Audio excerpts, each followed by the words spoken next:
Namaste.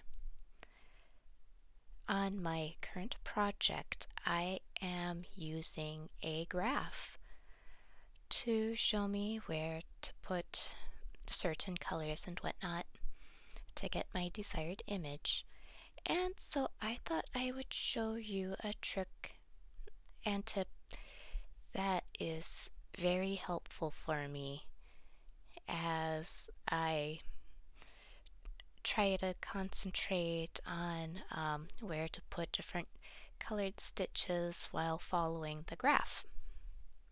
So here I've got the bottom of the graph, and I have my columns numbered from right to left because that's what makes sense to me because I knit from right to left normally.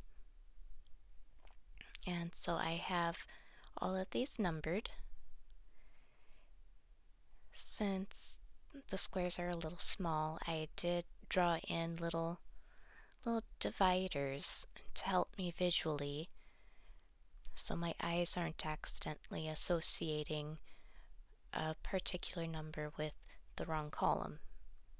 I also have my rows numbered. I have my odd numbers on the right side and my even numbers on the left side. To me, it just makes sense to divide them like that. It is more comfortable for my eyes to have that little break between rows like that.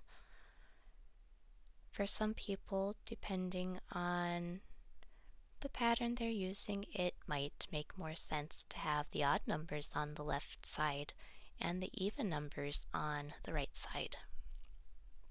Also, within the pattern itself, when I have spaces with kind of a large chunk of stitches, I like to write in the number of stitches there are so I don't have to put down my knitting to count them out.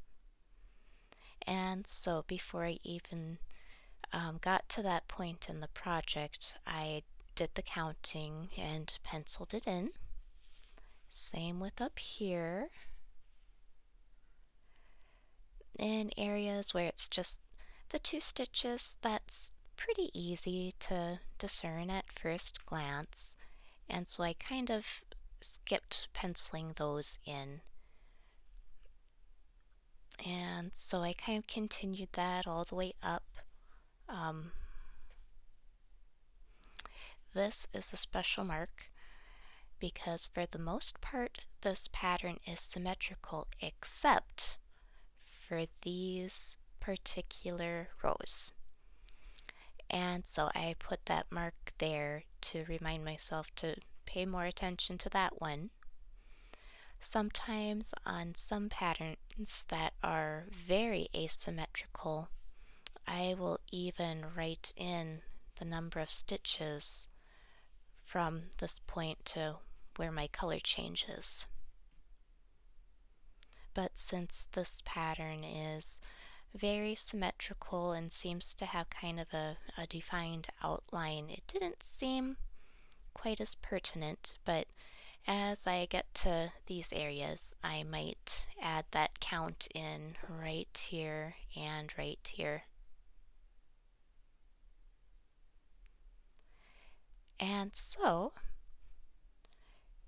thank you for taking a listen to this little tutorial on how to prepare your graph before starting your project.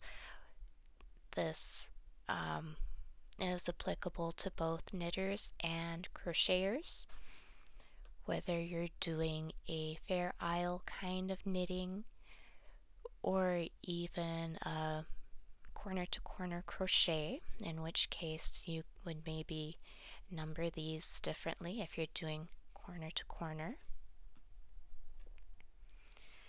I do find it's definitely easiest to print the graph out on paper when you're using kind of a large elaborate graph like this. So, again, thank you for taking a listen.